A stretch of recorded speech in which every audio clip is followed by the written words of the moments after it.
The alarm screamed through every corridor of the Horizon's promise. Red lights flashed in rhythm with the warning sirens, painting the faces of 3,000 colonists in shades of crimson and shadow. Commander Dahyun gripped the armrest of his chair as another explosion rocked the ship, sending loose equipment clattering across the bridge floor. "Engine 3 is completely gone," Chief Engineer Mirai reported, her fingers flying across her console.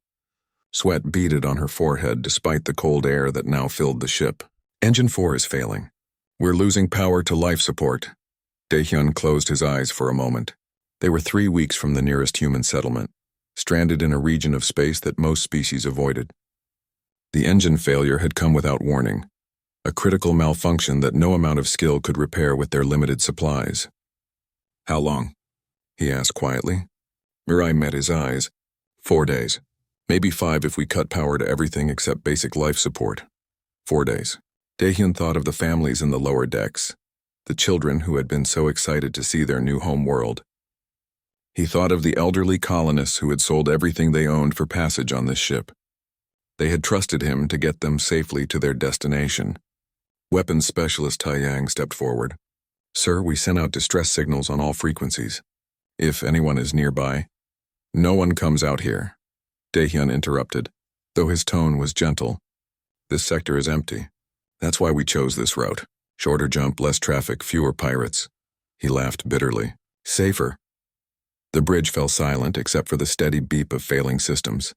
Outside the viewport, stars glittered with indifferent beauty. Space didn't care about their plans or their lives. It simply existed, vast and empty and cold. 2 days passed. The ship grew colder as life support systems struggled with reduced power. People huddled together in the common areas, sharing warmth and quiet conversation. Some prayed. Others wrote farewell messages to loved ones they would never reach. Dahyun walked through the corridors trying to offer comfort, trying to maintain hope even as he felt it slipping away. On the 3rd day, sensors picked up something. "Commander!" The duty officer's voice cracked with emotion. "Ship approaching. Unknown configuration." Dahyun raced to the bridge. His heart pounded as he watched the screen. A vessel emerged from the darkness unlike anything in human databases. It was elegant, curved like a seashell with a surface that seemed to shimmer with soft blue light. "They're hailing us," communications reported. "Open channel," Dahyun ordered. The screen flickered to life. A face appeared, and Dahyun had to stop himself from staring. The alien was tall and slender, with pale silver skin that seemed almost translucent. Large eyes, dark and gentle, regarded him with what looked like concern. The alien's frame was delicate, almost fragile. "Human vessel, this is Captain Velnus of the trading ship Whisperwind. We received your distress call. Do you require assistance?" Dahyun's throat tightened. "Yes, our engines have failed.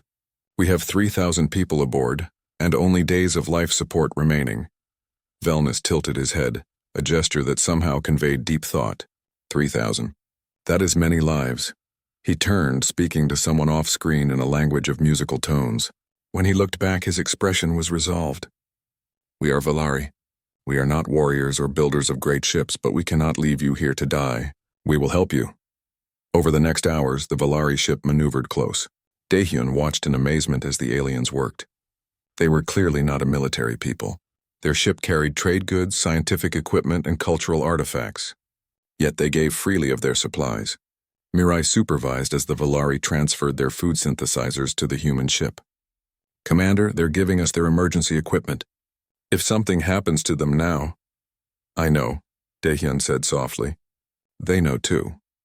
The Valari also provided repair materials, though Mirai explained the human engines were too badly damaged for a permanent fix.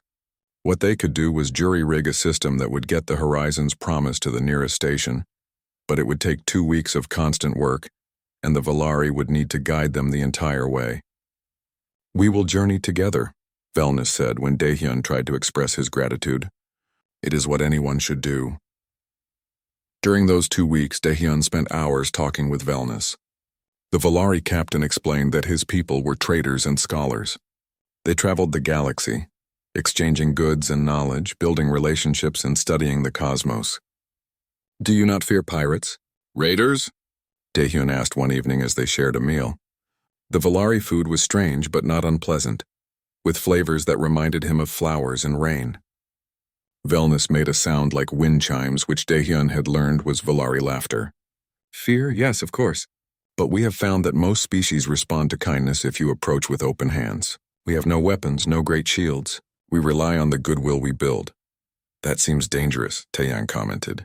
The weapons specialist had joined them, curious about these peaceful aliens. Perhaps, Velnus agreed. But we believe that life, all life, has value beyond measure. We could not build weapons knowing they would take life. It goes against everything we are. Daehyun learned that the Valari had been spacefaring for centuries longer than humans. Their homeworld, Valanus Prime, was described as a place of great beauty, with crystal cities and gardens that spanned continents. They had no central military, no war fleets. They were protected by reputation and neutrality, by the fact that everyone valued having the Valari as traders and friends. Have you never been attacked? Mirai asked during one of her visits to discuss repairs.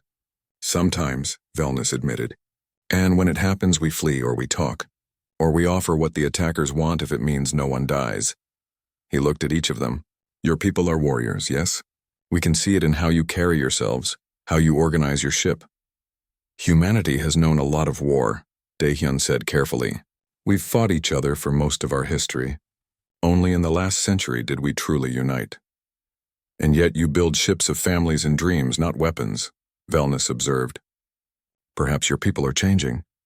Perhaps, Daehyun said, though he knew humanity still maintained powerful defense fleets. Peace was always easier when you had the strength to defend it. The 2 weeks passed too quickly. Human engineers worked alongside Valari technicians, learning from each other despite language barriers and different ways of thinking.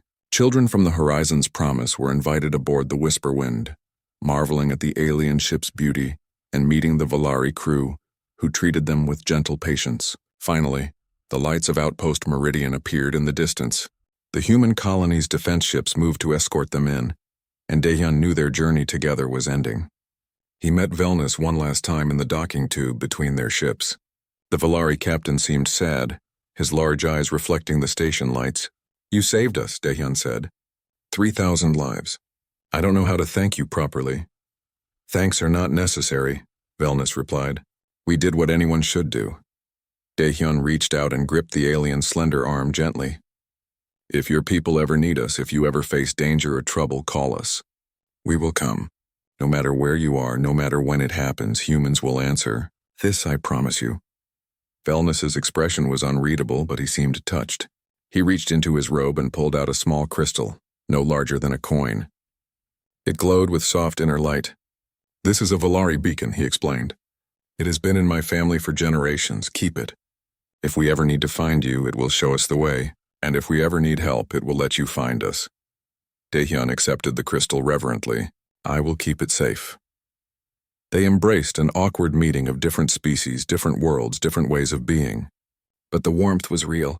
As the Whisper Wind departed, Daehyun stood at the viewport and watched until the beautiful ship vanished into the stars. In his hand, the crystal pulsed gently, like a distant heartbeat. He didn't know then that this moment would change the galaxy. He only knew that he had made a promise, and promises were something humans took very seriously indeed. 20 years changed everything and nothing at all. Daehyun stood in his study, now retired from active service, and looked at the crystal that sat on his desk. It had glowed softly for 2 decades, a constant reminder of a debt paid and a promise made. Sometimes visitors would ask about it, and he would tell them the story of the Valari and the 2 weeks that had saved 3,000 lives. Humanity had grown in those 20 years. The colony that the Horizon's Promise had been heading toward was now a thriving world with cities and farmland. 12 more colonies had followed. Human ships traveled routes that had been empty space during that desperate voyage. The defense fleet had grown into a proper military force with ships designed not for exploration, but for protection. Daehyun had risen to admiral before his retirement. He had overseen the construction of new vessels, trained countless officers, and helped establish the protocols that kept human space safe. But he had never forgotten the gentle aliens who had given everything to save strangers. The Valari had prospered too, from what he heard. Their homeworld had become even more important as a trading hub. Ships from dozens of species stopped at Valanus Prime to exchange goods and knowledge. The Valari reputation for fairness and wisdom had spread, and they served as mediators in disputes across several sectors. On a quiet morning in early spring, the crystal began to pulse differently. Daehyun noticed it immediately. The steady glow had become a rapid flickering, like a heartbeat racing in panic. He picked it up and felt warmth spreading through his palm. The crystal suddenly projected a hologram into the air above his desk. Velnus appeared, but not the calm Captain Daehyun remembered. This Velnus looked older, his silver skin marked with lines of worry, his large eyes filled with fear. "Old friend," the recording began, "if you are seeing this, then the darkness has come to our world. I pray this message finds you well. I pray even more that you remember your promise from long ago." Velnus paused, seeming to gather strength. "We are being invaded. A species called the Krathul has entered our system with a fleet of warships. They demand our surrender, our wealth, our submission. We have no weapons to fight them. We have no warriors to defend our homes. I have sent pleas to the Galactic Council, to every species we have helped over the centuries, but no one answers. No one comes." The image of Velnus seemed to look directly at Daehyun across space and time. "I do not ask this lightly. I know the cost of what I request. But if there is any way, if there is any possibility, we need you. My people need you. Please, Daehyun. Please help us." The hologram faded. The crystal's light dimmed to almost nothing, as if exhausted by its cry for help. Daehyun didn't hesitate. He grabbed his communicator and began making calls. Within hours, the Human Federation Council convened an emergency session.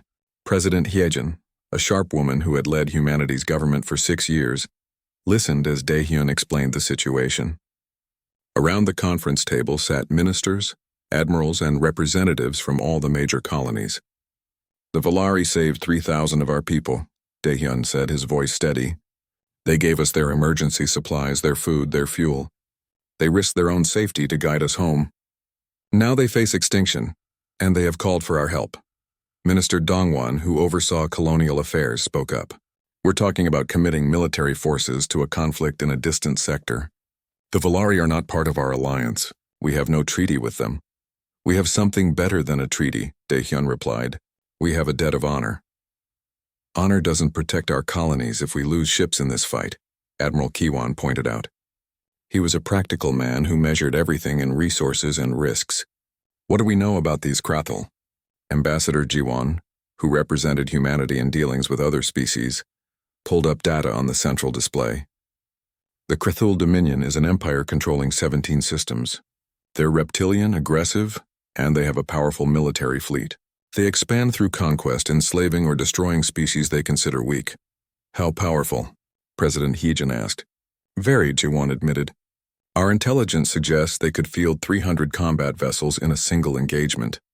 They've never lost a war." Silence fell over the room. 300 ships was a massive force, more than double what humanity could deploy quickly. "Has the Galactic Council responded to the Valari request for aid?" asked Minister Somin, who handled foreign relations. Jiwon shook her head. "The Council held an emergency session 2 days ago. I watched the proceedings. Every species had reasons why they couldn't help. The Krathul are too dangerous. The Valari have no strategic value worth the risk. Some species even suggested the Valari should simply surrender and accept Krathul rule." "That's monstrous," President Hyejin said quietly. "That's politics," Jiwon replied. "The galaxy runs on self-interest. The Council issued a formal statement condemning the invasion and calling for peace talks. That's all." Daehyun leaned forward. "Then the galaxy needs to learn that humanity doesn't abandon its friends. The Valari didn't calculate risk when they saved us. They didn't form a committee to debate whether 3,000 human lives were worth their emergency supplies. They saw people in need and they helped. Now it's our turn. Even if it costs human lives?" Dongwon challenged. "Yes," Daehyun said simply. "Because if we don't honor our promises, if we let fear rule our decisions, then what are we? Just another species scrambling for advantage, abandoning anyone who can't offer us immediate benefit. The Valari showed us we could be better. Now we have to prove they were right." President Hyejin looked around the table at each face. "We need to vote. But before we do, I want everyone to understand what this means. If we go to war with the Krathul, we're declaring ourselves a military power. The galaxy will see us differently. Some species will fear us. Others will test us. There's no going back from this choice." "If we don't go," Daehyun said, "we prove that human promises mean nothing. That's a reputation we can't afford either. The vote took less than 5 minutes. It was unanimous. Within 12 hours, orders went out across human space. The 7th Fleet was mobilized under Fleet Admiral Junho, one of humanity's most brilliant tactical minds. 120 warships began preparations for departure, including the massive dreadnought Unyielding Dawn that served as the fleet flagship. Junho was a quiet man in his 50s who had spent his entire adult life studying warfare. While other species had centuries of space combat experience, humanity had only decades, which meant Junho had to be creative. He studied every battle record he could access, looking for patterns and weaknesses in Krathul tactics. Captain Soyan commanded the 3rd Marine Division, 5,000 soldiers trained in boarding actions and ground combat. She drilled her troops relentlessly during the 3-week journey to Valari space, pushing them through every scenario she could imagine. Weapons Officer Minsu oversaw humanity's newest weapon systems. The magnetic acceleration cannons could fire tungsten slugs at a fraction of light speed, with enough kinetic energy to punch through almost any armor. But they had never been tested in real combat, only simulations. As the fleet prepared to jump, Daehyun requested permission to join them. President Heejin tried to argue that a retired admiral had no place in a war zone, but Daehyun was firm. "I made the promise," he said. "I should be there when we keep it." 3 weeks later, the human 7th Fleet emerged from faster-than-light travel at the edge of the Valari system. What they saw made even experienced officers fall silent. Valanus Prime hung in space like a jewel, its crystal cities visible even from orbit, but surrounding it was a nightmare. 300 Krathul warships formed a blockade around the planet, their dark hulls bristling with weapons. Explosions dotted the planet's surface where orbital strikes had hit. Valari civilian ships tried desperately to flee, only to be hunted down by Krathul fighters that killed them for sport. "Get me a count of Valari casualties," Junho ordered quietly. The report came back minutes later. Over 1 million dead already, cities reduced to rubble, refugee camps overwhelmed. The Krathul had sent a simple message: surrender completely or watch their world burn. Junho studied the tactical display. 300 Krathul ships against 120 human vessels. Every military academy would call this suicide. "Open a channel to the Krathul fleet," he ordered. "All frequencies." The communication officer worked quickly. "Channel open, sir." Junho's voice was cold and clear. "This is Fleet Admiral Junho of the Human Federation. You are attacking our allies. You have one chance to withdraw immediately. Leave the system now or face the consequences." For a moment there was only silence. Then the screen filled with a reptilian face, scales dark as midnight, eyes like yellow flames. War Master Grendok smiled, revealing rows of sharp teeth. "Humans," Grendok's voice was like gravel scraping metal. "We wondered if anyone would be foolish enough to answer the Valari's pathetic cries. Your friends begged on their knees for mercy. The great Galactic Council abandoned them with pretty words and empty promises, and now you come with your tiny fleet to challenge the Dominion?" His laughter was cruel. "We will enjoy adding your bones to our collection." The Krathul came like a storm of metal and fire. 300 warships accelerated toward the human fleet, their formation a proven tactic that had crushed dozens of species before. War Master Grendok watched from his command ship, already imagining the victory celebration. These humans would learn what every other species had learned. The Krathul Dominion was unstoppable. On the bridge of the Unyielding Dawn, Fleet Admiral Junho watched the enemy approach with calm eyes. Years of study had prepared him for this moment. He had analyzed every Krathul battle on record, noting how they relied on overwhelming numbers and aggressive frontal assaults. They were good at what they did, but they were predictable. "Mac cannons ready status?" Junho asked. Weapons Officer Minsu checked his console. "All platforms charged and locked on target, sir." "Firing solution calculated. Distance to effective range?" 4 minutes, 30 seconds, Junho nodded slowly. The magnetic acceleration cannons were humanity's answer to superior numbers. Each weapon fired a tungsten slug weighing several tons, accelerated to 4% of light speed. At that velocity, the kinetic energy alone could vaporize a ship. The Krathul didn't know about them yet. They were about to receive an education. "Hold fire until my command," Junho said. "Let them come." The Krathul fleet pushed forward, confident and fast. In the rear, several species who had been monitoring the situation watched through their own sensors. The Galactic Council had an emergency observation session running. Everyone expected to witness the humans' brave but pointless sacrifice. 3 minutes to engagement, the tactical officer reported.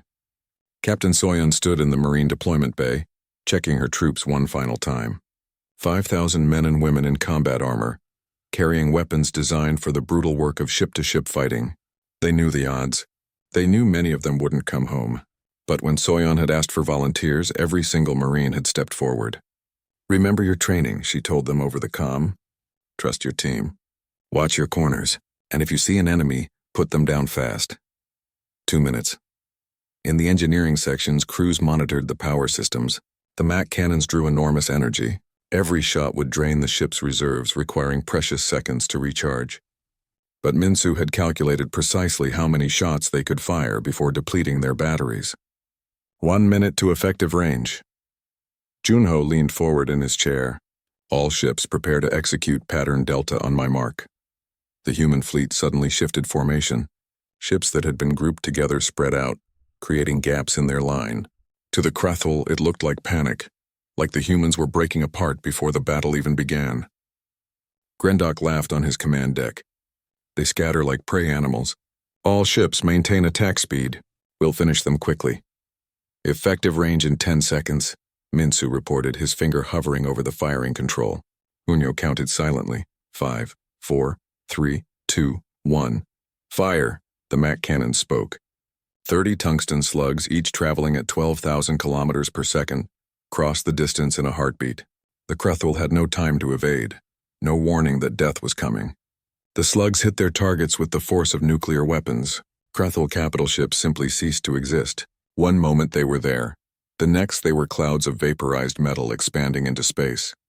The slugs that missed their primary targets continued on, punching through 2 or 3 more ships before their energy was finally spent. In the first 5 seconds of the battle, 30 Krathul ships died. The enemy fleet recoiled in shock and confusion. Their sensors struggled to understand what had just happened. They had detected no missiles, no energy beams, no plasma, just impossibly fast projectiles that hit with devastating force. "Reload and acquire new targets," Junho ordered calmly. "Fire when ready." 20 seconds later, the MAX fired again. Another 28 Krathul ships vanished in flashes of light and debris. On Grendok's command ship, alarms screamed. Officers shouted conflicting reports. The War Master's eyes went wide as he finally understood. These humans didn't fight with energy weapons that could be shielded against. They used raw kinetic force, and there was no defense except not being hit. "All ships, evasive maneuvers," Grendok roared. "Close the distance."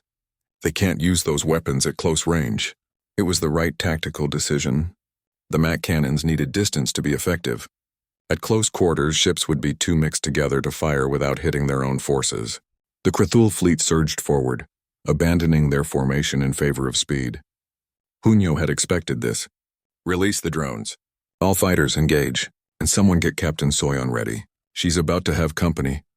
Human fighter craft launched from their carriers, smaller and faster than the Krathul ships. They flew in coordinated patterns, covering each other, targeting enemy engines and weapons. The space between the two fleets became a chaotic swarm of ships and fire. The Krathul had numbers, but humans had coordination. Every fighter pilot knew exactly where their wingmates were, exactly when to fire and when to break off. They fought like a single organism, compensating instantly when one pilot fell, and they were taking losses. Krathul weapons were powerful, and their pilots were experienced. Human ships exploded, lives ended in flashes of light. But for every human fighter destroyed, 2 Krathul craft fell. The main fleets crashed together. Ships maneuvered within kilometers of each other, sometimes even closer. Energy weapons blazed. Missiles streaked through the darkness. The human fleet's formation, which had looked broken before, suddenly made sense. The gaps they had created allowed their ships to maneuver freely, while Krathul vessels got in each other's way. "Boarding pods away," Soyon announced. Dozens of armored pods launched from the human ships, accelerating toward Krathul vessels. Point defense systems tried to shoot them down, but the pods were hardened, designed to survive fire that would destroy a fighter. They slammed into Krathul hulls and burned through the armor. Marines poured out into the enemy ships. The Krathul were warriors, bred for combat and proud of their fighting skills. But they had never faced anything like human Marines. Where Krathul fought with individual courage, Humans fought as teams. Where Krathul used strength and aggression, humans used tactics and coordination. Soyeon led her squad through the corridors of a Krathul cruiser.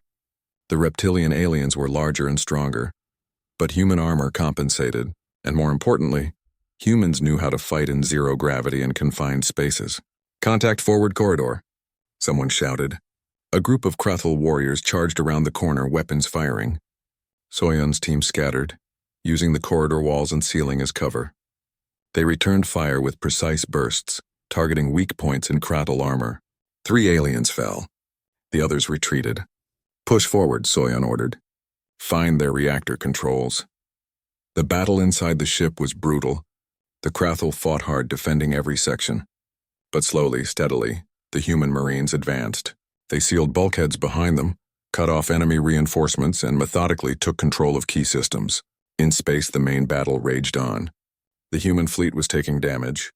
Ships had been destroyed or disabled, casualties mounted, but the Krathul were suffering worse. Their initial 300 ships had been reduced to barely 200. Their formations were in chaos, and they were discovering something terrifying about humans. They didn't break. A Krathul captain disabled a human frigate, expecting the crew to abandon ship or surrender. Instead, the humans sealed the damaged sections and kept fighting with whatever weapons still functioned. When Krathul boarders tried to take the ship, they found crew members fighting with whatever they could find, sometimes just tools or bare hands. Grendok watched his tactical display with growing horror. Nothing in his experience had prepared him for this.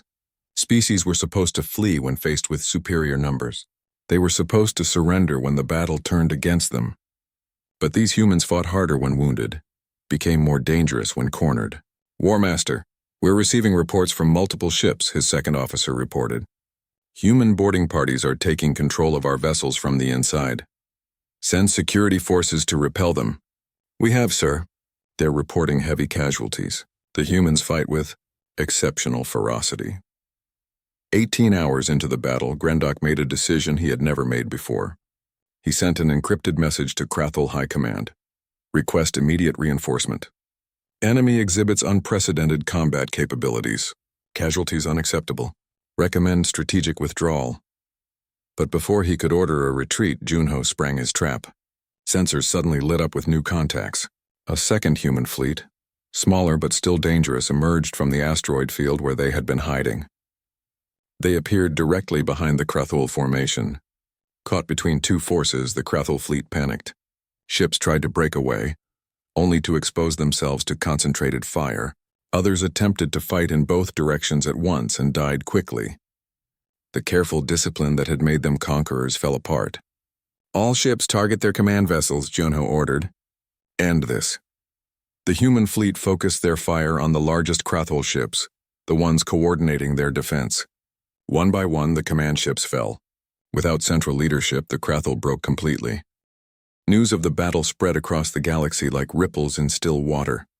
On the homeworld of the Galactic Council, representatives from dozens of species gathered in emergency session. The massive chamber buzzed with conversation as officials reviewed the battle recordings that had somehow leaked to every major network. Ambassador Jiwon stood at the human delegation's platform, watching her colleagues process what they had just witnessed. Many looked shocked. Some looked afraid. A few looked calculating, already wondering how this changed the balance of power. The council speaker, a tall being from the Rendari species, called for order. "The matter before us is clear. The Human Federation has engaged in military action against the Krathul Dominion, resulting in significant casualties on both sides.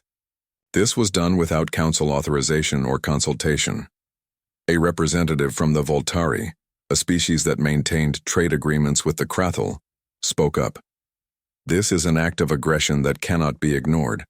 The humans attacked. A peaceful fleet. Peaceful? Jiwon's voice cut through the chamber like ice. The Krathul were bombarding civilian targets. They killed over 1 million Valari in the first week of their invasion. Where was the council then? The council issued a formal condemnation, the speaker replied. Diplomatic pressure was being applied. Words, Jiwon said flatly. You gave them words while people died? The Valari called for help from every species they had ever aided, every race they had traded with. every civilization that claimed to be their friend. And what did they receive? Empty promises and polite excuses. The chamber fell silent. Everyone remembered the Valari pleas. Everyone remembered voting to do nothing. The humans acted to defend an ally, Jiwan continued.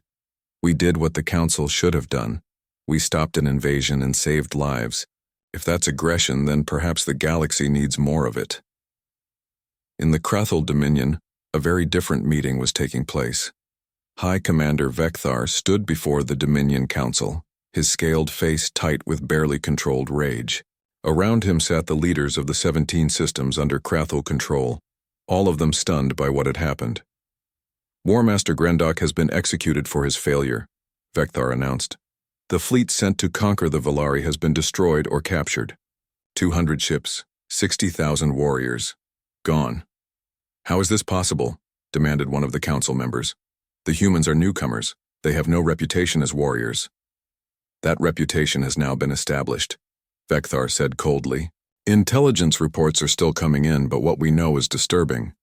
The humans use weapons that do not rely on traditional technology. Kinetic projectiles fired at near-light speed that can destroy capital ships in a single hit. Coordinated fighter tactics unlike anything we've encountered. And boarding parties that fight with unprecedented aggression and coordination. He activated a holographic display showing footage from the battle. Council members watched in silence as human marines fought through a Krathel ship, moving with precision that seemed almost inhuman. They don't fight like prey species, one council member observed. They fight like apex predators. Because that's what they are, Vekthar said. Our intelligence has dug deeper into human history. Their homeworld was a death trap where they competed against creatures stronger, faster, and better armed than them. They survived by being smarter, more adaptable, and more willing to work together. They spent thousands of years fighting each other in wars that killed millions. They've only been united for a century, and already they've built a military fleet that can challenge ours. What do you recommend? The council chair asked. Vekthar's eyes gleamed with cold determination. We assemble 3 battle groups, 1,000 ships. We crush the humans and their Valari pets completely. We show the galaxy that the Dominion does not forget, does not forgive, and does not lose. Back on Earth, President Hyejin sat in her office and reviewed casualty reports. 4,832 names. 4,832 families receiving the worst news possible. She had signed the orders that sent those people to their deaths, and the weight of it pressed down on her shoulders. Her aide entered quietly. Madam President, you asked to be notified. The memorial service for the fallen is about to begin. Hyejin nodded and rose. Let's go. The memorial was held at the capital's largest plaza. Thousands had gathered, including families of the fallen, veterans, and ordinary citizens who wanted to honor the sacrifice. Hyejin stood at the podium and looked out at the sea of faces. 19 days ago, she began, we made a choice as a species. We chose to honor a debt that was 20 years old. We chose to help a friend who had no one else to turn to.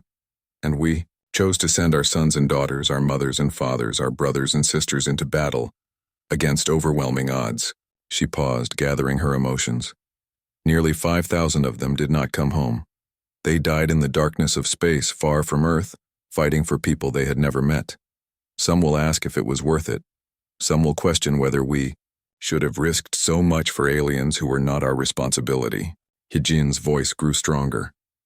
But I tell you this, those 5,000 did not die for aliens. They died for a principle.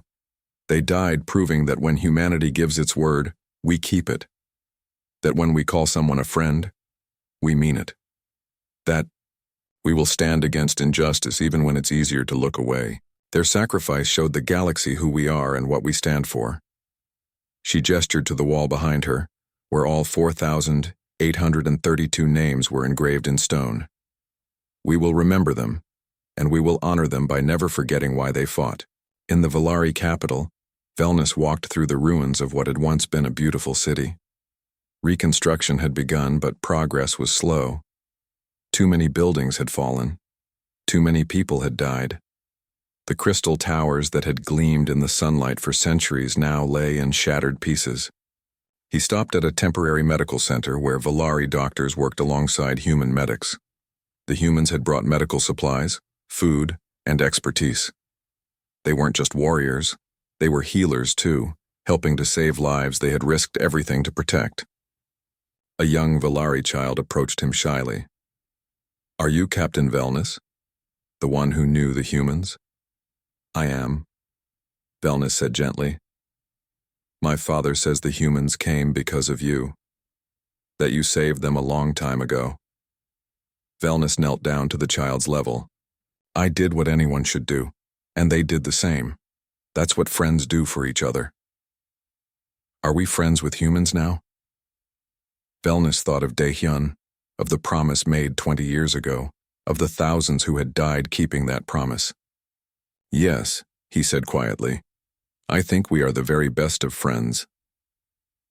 Later that day, Velnus met with the Valari Council. The traditional leadership structure had survived the invasion, though many council members were new, replacing those who had died in the bombardment. "We must discuss our future," the council chair began. "The humans have saved us, but at tremendous cost to themselves. The Krathul will not forget this defeat. Neither will the rest of the galaxy." "What do you propose?" Velnus asked. "We propose a formal alliance with humanity," another council member said. "A mutual defense pact. We provide them with our technology, our resources, our knowledge. They provide us with military protection and strategic support." The idea would have been unthinkable before the invasion. The Valari had maintained their independence for centuries, refusing to join any alliance or power bloc. But everything had changed. "There's more," the chair continued. "We propose that we learn from the humans, not how to make war, but how to defend ourselves. We want to establish a Valari defense force, trained by human advisors, equipped with weapons we design together." Velnus was quiet for a long moment. "Our people have always believed that all life is sacred, that violence should be avoided at all costs. And that belief nearly cost us our entire civilization," the chair replied. "We can still value peace, but we must also be willing to defend it.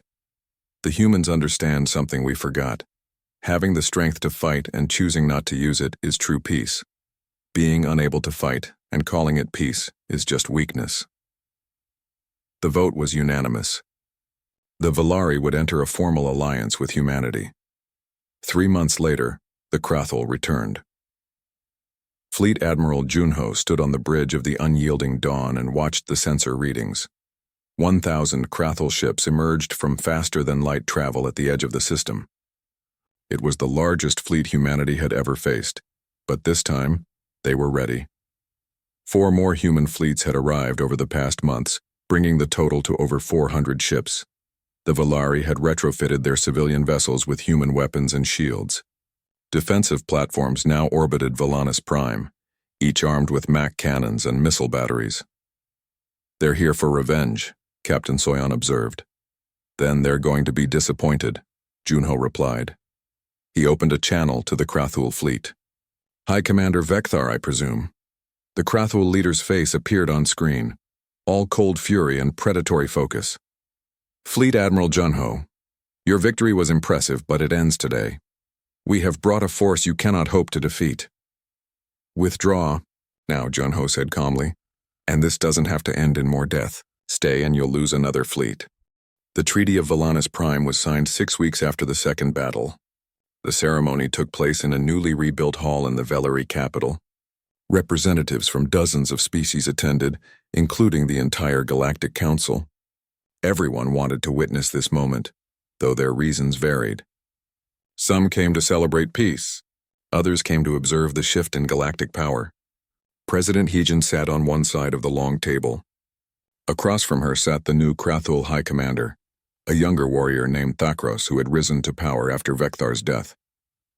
Between them lay the treaty documents written in multiple languages. The Krathul Dominion acknowledges the sovereignty of Valanus Prime and all Valari territory. Thakros read aloud, his voice carefully neutral. "We withdraw all military forces from the sector and agree to pay reparations for damages caused during the invasion. Furthermore, We recognize the Human Federation as a peer power and agree to respect all human territorial claims. It was a stunning reversal. The Krathul had never signed a treaty where they weren't the victors. But they had learned a hard lesson. Some species could not be conquered through force alone. Yejin added her signature to the document. Humanity accepts these terms. In return, we agree to cease all military operations against Krathul territory and return all prisoners of war. She looked directly at Thakros. We don't want to be your enemies, but we will defend our allies. Remember that. Thakros met her gaze. There was something like respect in his eyes now, grudging but real. The Krathul do not forget defeats, but neither do we forget worthy opponents. This war is over. As the ceremony concluded and representatives began to file out, Ambassador Jiwon found herself surrounded by other ambassadors. They all had the same questions. Would humanity accept trade agreements? Were they open to defensive pacts? What were their territorial ambitions? We're not interested in empire, Jiwon told them patiently for the dozenth time. We want peaceful trade, mutual respect, and friends who can trust us to keep our word. A representative from the Lenari, a peaceful species of scholars, stepped forward nervously. Ambassador, the Lenari Council would like to propose a formal friendship treaty with humanity. We've admired how you helped the Valari, and we hope we'd be honored, Jiwon said warmly. Send your diplomats to Earth and we'll begin negotiations. The Lenari wasn't the only one. Over the following weeks, dozens of species approached humanity with offers of trade, cultural exchange, and alliance. The galaxy had watched humanity fight 2 wars against impossible odds and win both times. More importantly, they had seen humanity fight not for conquest or resources, but to honor a promise to a friend. That meant something in a galaxy where most relationships were based on calculated self-interest. The Galactic Council, recognizing the changing reality, formally offered humanity a permanent seat. It came with voting rights and the ability to shape galactic policy. Hyejin accepted but made it clear that humanity would not be a passive member. We will use our voice to advocate for species that can't defend themselves, she told the council. We will oppose aggression and support those who seek peaceful cooperation. And we will remember which species stood with us and which ones offered only empty words when our friends needed help. The council members shifted uncomfortably. Everyone remembered their inaction during the first Krathul invasion. Humanity had just made it clear that such failures would not be forgotten. On Volanus Prime, reconstruction continued with human assistance. Engineers from both species worked together, combining Valari architectural beauty with human structural strength. The new crystal towers were more magnificent than before, but now they could withstand orbital bombardment if needed. The Valari Defense Force, trained by Captain Soyun's Marines, held their graduation ceremony. 2,000 Valari soldiers stood in formation, wearing armor designed to accommodate their slender frames. They would never be warriors like humans or Krathul, but they could now defend their homes. Velnus attended the ceremony, watching with mixed feelings. His people had changed. They had lost their innocence, their absolute faith in the goodness of others, but they had gained something too, the ability to protect what they loved. After the ceremony, Velnus walked through the memorial gardens. Humans and Valari had built it together, a place to honor those who had died in both battles. The names were carved in crystal that caught the light, creating rainbows that danced across the grass. He found Daehyun there, standing before the human memorial section. The retired admiral came often, Velnus knew. He spoke to the names as if the dead could hear him. Do you regret it? Velnus asked softly, joining his friend. Daehyun was quiet for a long moment. I regret that they died. I regret that their families suffer. But do I regret keeping my promise to you? No, never. So many lives, though. Human lives. For aliens you didn't know. For friends, Daehyun corrected. You stopped being aliens 20 years ago when you saved us. You became friends. And humans protect their friends. Velnus looked at the names, thousands of them. Your species is remarkable, terrifying in battle but also capable of such loyalty and sacrifice. We're just people, Daehyun said. We love, we hate, we fear, we hope. We're not always good, and we're definitely not perfect. But when we give our word, we mean it. That's what those people died for. Not just to save the Valari, but to prove that humanity stands by its promises. The galaxy will never forget this, Velnus said. Good, Daehyun replied. Let them remember. Let them know that if they stand with humanity, we'll stand with them. Through fire and darkness, through impossible odds, we'll come when called. 3 years later, the Human-Valari Alliance was the fastest-growing power block in the galaxy. What had started as a defensive pact between two species had grown into something larger. The Lenari joined, bringing their scientific expertise. The Sakali, a nomadic people who had been preyed upon by pirates, joined after human fleets cleared their trade routes. The Torvan, gentle herbivores who had nearly been enslaved by raiders, joined after humanity helped them establish proper defenses. It wasn't an empire. Each species maintained its independence and culture, but they were bound by mutual defense agreements and shared values, protecting the weak, honoring agreements, and standing against aggression. The Krathel, meanwhile, underwent their own transformation. The wars with humanity had shaken their entire civilization. They began questioning their philosophy of conquest, wondering if strength truly had to mean domination. Some Krathel, particularly the younger generation, started advocating for a different path. Thakros, to everyone's surprise, became a reformer. He established diplomatic relationships with species the Krathul had once oppressed, offering reparations and apologies. It was slow work and many Krathul resisted, but the fact remained.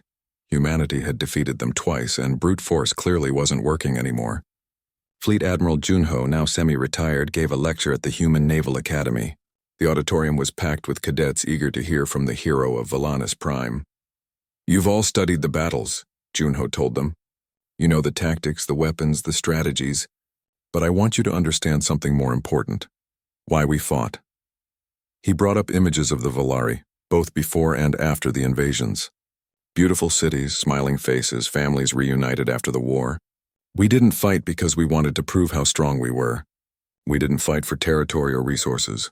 We fought because 20 years ago, the Valari saved 3,000 human lives when they had no reason to help us. And when they needed us, we came.